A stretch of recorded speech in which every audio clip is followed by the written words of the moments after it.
Daniel chapter 4. Nebuchadnezzar praises God.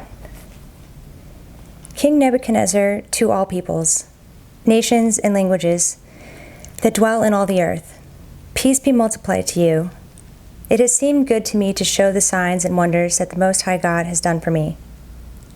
How great are his signs, how mighty his wonders.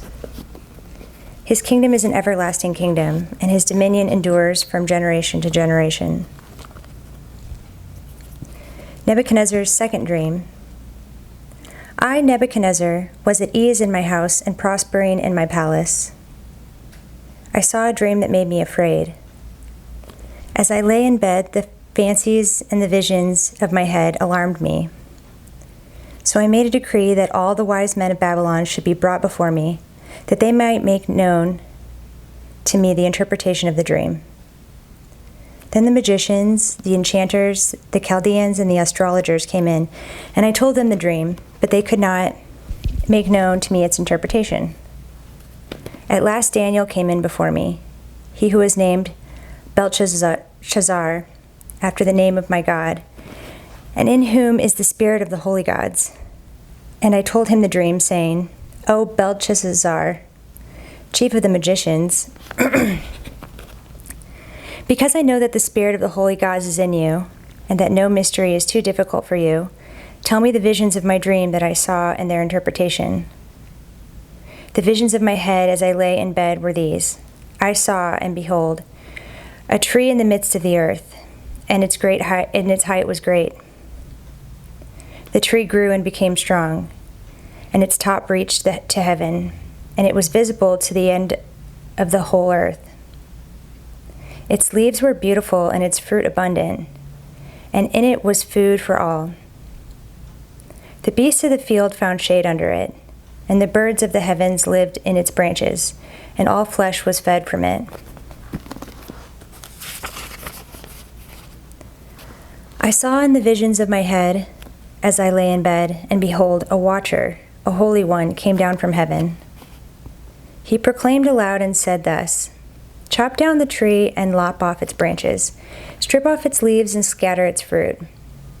Let the beasts flee from under it, and the birds from its branches.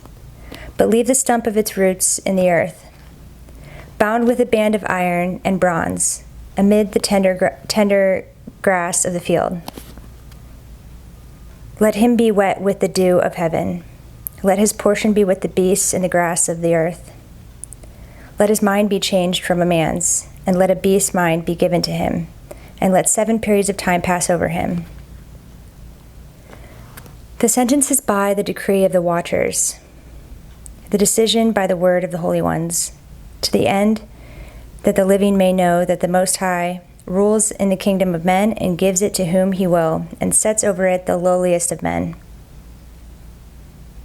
This dream I, King Nebuchadnezzar, saw. And you, O Belshazzar, tell me the interpretation, because all the wise men of my kingdom are not able to make known to me the interpretation, but you are able, for the spirit of the holy gods is in you. Daniel interprets the second dream. Then Daniel, whose name was Belshazzar, was dismayed for a while, and his thoughts alarmed him. The king answered and said, Belshazzar, let not the dream or the interpretation alarm you. Belshazzar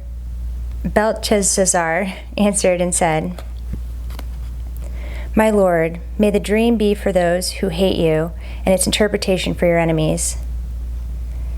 The tree you saw, which grew and became strong, so that its top reached to heaven, and it was visible to the end of the whole earth, whose leaves were beautiful, and its fruit abundant, and in which was food for all, under which beasts of the field found shade, and in whose branches the birds of the heavens lived.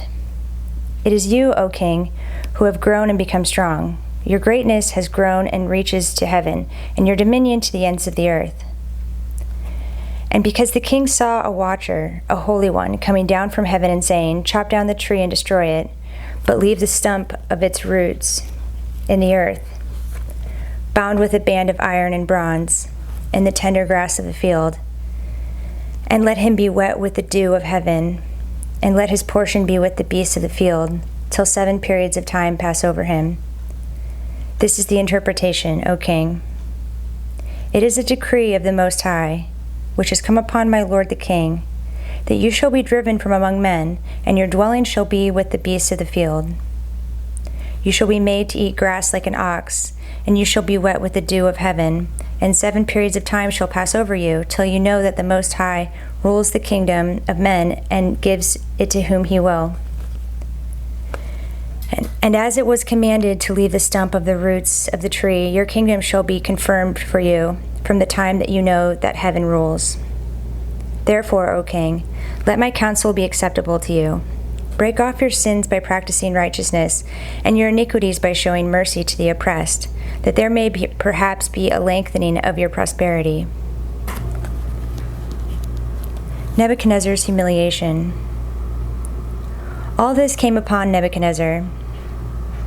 At the end of 12 months, he was walking on the roof of the royal palace of Babylon, and the king answered and said, Is not this great Babylon, which I have built by my mighty power as a royal residence and for the glory of my majesty?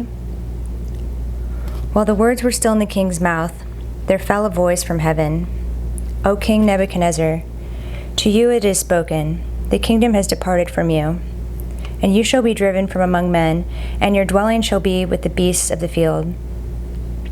And you shall be made to eat grass like an ox, and 7 periods of time shall pass over you, until you know that the Most High rules the kingdom of men and gives it to whom he will. Immediately the word was fulfilled against Nebuchadnezzar. He was driven from among men, and ate grass like an ox, and his body was wet with the dew of heaven, till his hair grew as long as eagle's feathers, and his nails were like birds' claws. Nebuchadnezzar restored. At the end of the days, I, Nebuchadnezzar, lifted my eyes to heaven, and my reason returned to me, and I blessed the Most High, and praised and honored him who lives forever. For his dominion is an everlasting dominion, and his kingdom endures from generation to generation. All the inhabitants of the earth are accounted as nothing, and he does according to his will among the hosts of heaven, and among the inhabitants of the earth. And none can stay his hand, or say to him, What have you done? At the same time my reason returned to me, and for the glory of my kingdom my majesty and splendor returned to me. My counselors and my lords sought me, and I was established in my kingdom, and still more greatness was added to me. Now I, Nebuchadnezzar, praise and extol the honor of King, praise and extol and honor the King of heaven. For all his works are right, and his ways are just. And those who walk in pride, he is able to humble. Chapter 5. The Handwriting on the Wall. King Belshazzar made a great feast for 1,000 of his lords and drank wine in front of the 1,000. Belshazzar, when he tasted the wine, commanded that the vessels of gold and of silver that Nebuchadnezzar his father had taken out of the temple in Jerusalem be brought, that the king and his lords, his wives, and his concubines might drink from them. Then they brought in the golden vessels that they had taken out of the temple, the house of God in Jerusalem, and the king and his lords, his wives, and his concubines drank from them. They drank wine and praised the gods of gold and silver, bronze, iron, wood, and stone. Immediately the fingers of a human hand appeared and wrote on the plaster of the wall of the king's palace, opposite the lampstand. And the king saw the hand as it wrote. Then the king's color changed, and his thoughts alarmed him. His limbs gave way, and his knees knocked together. The king called loudly to bring in the enchanters, the Chaldeans, and the astrologers. The king declared to the wise men of Babylon, Whoever reads this writing and shows me its interpretation shall be clothed with purple and have a chain of gold around his neck, and shall be the third ruler in the kingdom. Then all the king's wise men came in, but they could not read the writing or make known to the king the interpretation. Then King Belshazzar was greatly alarmed, and his color changed, and his lords were perplexed. The queen, because of the words of the king and his lords, came into the banquet hall, and the queen declared, O king, live forever. let not your thoughts alarm you or your color change. There is a man in your kingdom in whom is the spirit of the holy gods. In the days of your father, light and understanding and wisdom like the wisdom of the gods were found in him. And King Nebuchadnezzar, your father the king, made him chief of the magicians, enchanters, Chaldeans, and astrologers, because an excellent spirit, knowledge, and understanding to interpret dreams, explain riddles, and solve problems were found in this Daniel, whom the king named Belteshazzar. Now let Daniel be called, and he will show the interpretation. Daniel interprets the handwriting. Then Daniel was brought in before the king. The king answered and said to Daniel, "You are that Daniel, one of the exiles of Judah, whom the king my father brought from Judah. I have heard of you that the spirit of the gods is in you, and that light and understanding and excellent wisdom are found in you. Now the wise men, the enchanters, have been brought in before me to read this writing and make known to me its interpretation, but they could not show the interpretation of the matter. But I have heard that you can give interpretations and solve problems."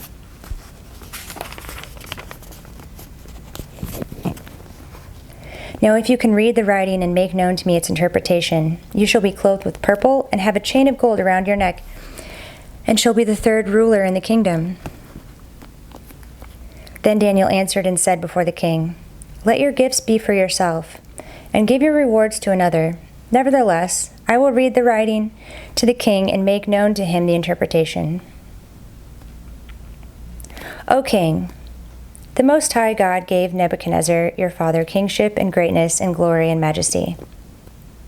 And because of the greatness that he gave him, all peoples, nations, and languages trembled and feared before him. Whom he would, he killed, and whom he would, he kept alive. Whom he would, he raised up, and whom he would, he humbled. But when his heart was lifted up, and his spirit was hardened so that he dealt proudly, he was brought down from his kingly throne, and his glory was taken from him. He was driven from among the children of mankind, and his mind was made like that of a beast, and his dwelling was with the wild donkeys. He was fed grass like an ox, and his body was wet with the dew of heaven, until he knew that the Most High God rules the kingdom of mankind and sets over it whom he will. And you, his son, Belshazzar, have not humbled your heart, though you knew all this, but you have lifted up yourself against the Lord of heaven. And the vessels of his house have been brought in before you, and you and your lords, your wives, and your concubines have drunk wine from them. And you have praised the gods of silver and gold, of bronze, iron, wood, and stone, which do not see or hear or know, but the God in whose hand is your breath, and whose are all your ways, you have not honored. Then from his presence the hand was sent, and this writing was inscribed. And this is the writing that was inscribed: Mean, Tekel, and Parsin. This is the interpretation of the matter. Mean, God has numbered the days of your kingdom and brought it to an end. Tekel, you have been weighed in the balances and found wanting. Perez, your kingdom is divided and given to the Medes and Persians. Then Belshazzar gave the command, and Daniel was clothed with purple. A chain of gold was put around his neck, and a proclamation was made about him that he should be the third ruler in the kingdom. That very night, Belshazzar, the Chaldean king, was killed. And Darius the Mede received the kingdom, being about 62 years old. Chapter 6. Daniel and the Lion's Den. It pleased Darius to set over the kingdom 120 satraps, to be throughout the whole kingdom, and over them 3 high officials, of whom Daniel was one, to whom these satraps should give account, so that the king might suffer no loss. Then this Daniel became distinguished above all the other high officials and satraps, because an excellent spirit was in him. And the king planned to set him over the whole kingdom. Then the high officials and the satraps sought to find a ground for complaint against Daniel with regard to the kingdom, but they could find no ground for complaint or any fault, because he was faithful, and no error or fault was found in him. These men said, "We shall not find any ground for complaint against this Daniel, unless we find it in connection with the law of his God."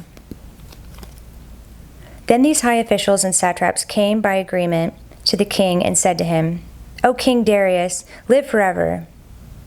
All the high officials of the kingdom, the prefects and the satraps, the counselors and the governors are agreed the king should establish an ordinance and enforce an injunction that whoever makes petition to any god or man for 30 days, except to you, O king, shall be cast into the den of lions.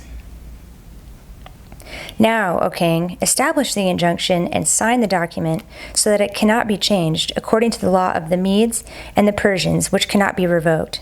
Therefore King Darius signed the document and injunction.